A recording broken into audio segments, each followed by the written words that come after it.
Sa mga health conscious nga gusto mo kaon og litson, dili niya ang ayang mabalaka kay ani litson nga walay kurat sa kolesterol ug high blood pressure. Patok usab kini karong Year of the Pig. Ato kunong tilawan bi kining litson nga lahi ra. Sa mga kapuso nato dihang health conscious nga murag do na pay pagpanuko sa pagkaon og litson, kining litson na mo ni 101% nga healthy. Dili maka-high blood. Kini. Muna siya ang mga lechon. Ato nakita, lechon bread. Siguradong di ka ma-high blood. So, depende ang presyo ni mga kapuso. Ang kaning gagmay, muna siya ang tag-25 ko. Muna kining dagko, muna ang 100 pesos. So, ang presyo palang daan, di naka ma-high blood. Kay affordable ra. Tinuod yun nga dili maka-high blood kay panraman. Unya, sulod na usab kini sa budget. Kini ang best seller sa usa ka lutuanan ug pan sa Tipuno, Mandawi City. Gani sa dili pa mahulma ang pandilitsyon, aduna nay nagsaa daan ini.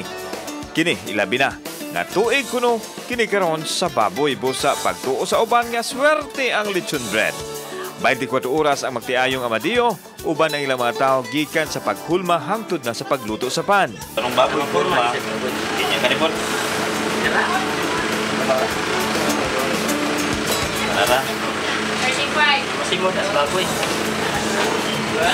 Baboy na? Baboy na. Pipila ka minuto gikan sa oven, luto na ang lechon nga pan. Pabugnaon daan aron dili magka-moist sa gayon nga poston. Gikinahanglan nga poston alang sa delivery. Daghan so far ang nangungkura. Ila na ning patubuan kaning tag 100 mo 150 na ni sa merkado.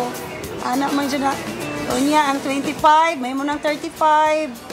Ang tag 50, 35, 100, 150. Sa sinugdanan, lingaw-lingaw lang ang paghimo sa pandilitsyon. Apan gipangita na kini sa ilang mga suki.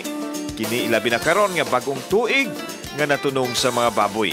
Gawa sa pandilitsyon, nausay mga chiffon cake o mga sliced bread. Last year, sir, naghimo na mi ani nga so far nasay mga order. Nasay ubay-ubay sa gyud pero ni samot na gyud ron nga ang tuig karon Year of the Pig.